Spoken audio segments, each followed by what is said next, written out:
একজন রাজার 3টি কন্যা ছিল, আর রাজা ওনার 3 কন্যাকেই খুব ভালোবাসতেন। আর রাজকুমারীরাও নিজেদের বাবার খুব খেয়াল রাখতেন।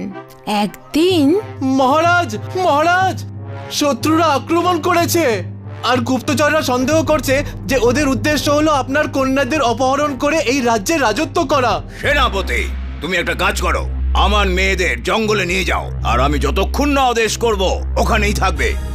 সেনাপতি মহারাজের আদেশ মান্য করলেন আর রাজকুমারীদের জঙ্গলে নিয়ে এলেন। আমার খুব খিদে পেয়েছে, তুমি আমাদের জন্য খাবার কিছু আনো সেনাপতি। যথা আজ্ঞা। সন্ধে হয়ে গেল, কিন্তু সেনাপতি এখনো ফিরল না। তখন রাজকুমারীরা সেনাপতিকে খুঁজতে বেরোলেন। রাত হয়ে গেল, আর এবার রাজকুমারীরা ভয় পেতে লাগলো। রাজকুমারীরা রথের কাছে ফিরে এসে অপেক্ষা করতে করতে ঘুমিয়ে পড়ল। ভোরবেলায় হঠাৎ ছোট রাজকুমারী নয়না একটা আওয়াজ শুনে ভয় পেয়ে গেল। রাজকুমারীরা উঠে পড়লেন, আর এখন ওদের সামনে রাজকুমাররা দাঁড়িয়েছিলেন, যারা জঙ্গলে শিকার করছিলেন। রাজকুমারীরা ওনাদের পুরো গল্পটা বললেন।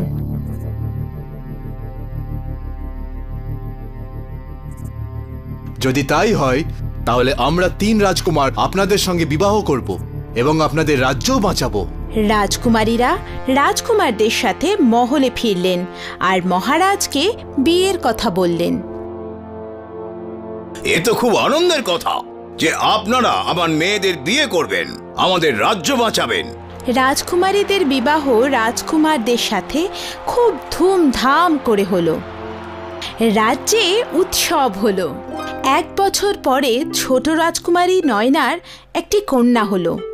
যেহেতু এই ছোট্ট রাজকুমারী সবার প্রিয় আর সবাই একে খুব ভালোবাসে, সেই জন্য এর নাম প্রিয়া। প্রিয়ার তখন মাত্র কয়েক মাস বয়স। তখন ওর বাবা জঙ্গলে শিকার করতে গেলেন। 1 মাস হয়ে গেল, কিন্তু প্রিয়ার বাবা জঙ্গল থেকে ফিরে এলেন না। আমরাও জঙ্গলে যাব আর আমাদের ছোট ভাই ভৈরবকে খুঁজে আনবো। 2 ভাই জঙ্গলেতে চলে গেলেন, কিন্তু দুজনের কেউই ফিরলেন না।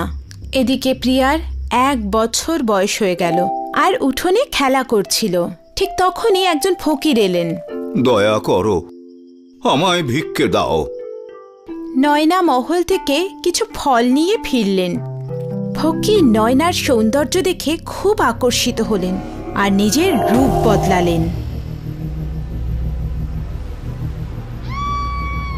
তুমি তো খুবই সুন্দর, তোমার তো আমার স্ত্রী হওয়া উচিত। আমার স্বামী রাজকুমার ভৈরব এখনো জীবিত, আর আমি তোমার মতো পাপী স্ত্রী একেবারেই হতে চাই না। নয়নার কথা শুনে জাদুকরের খুব রাগ হলো, আর ও নয়নাকে নিজের সাথে নিয়ে চলে গেল।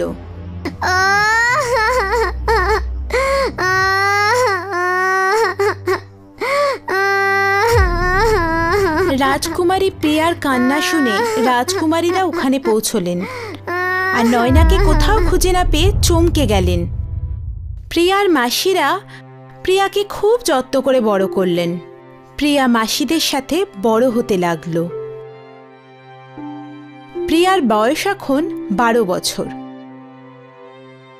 আমার বাবা কোথায়? একবার উনি জঙ্গলে গিয়েছিলেন।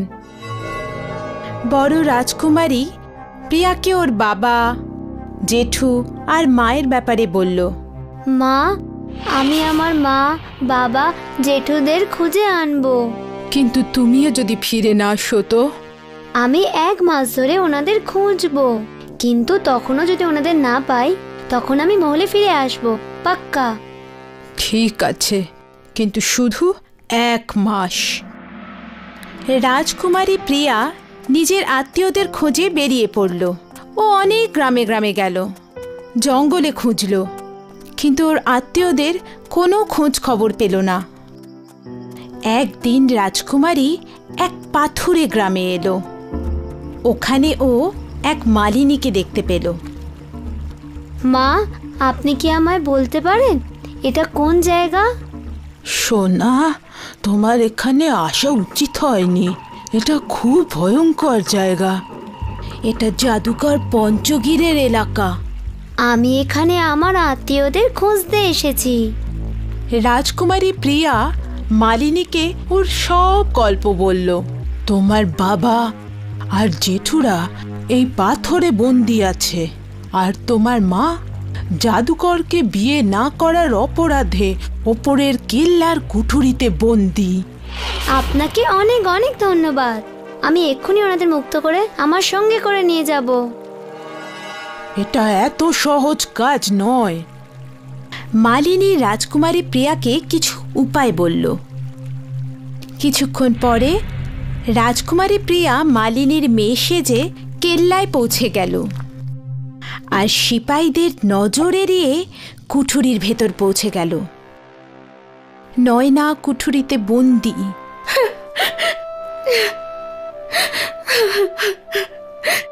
মা, মা।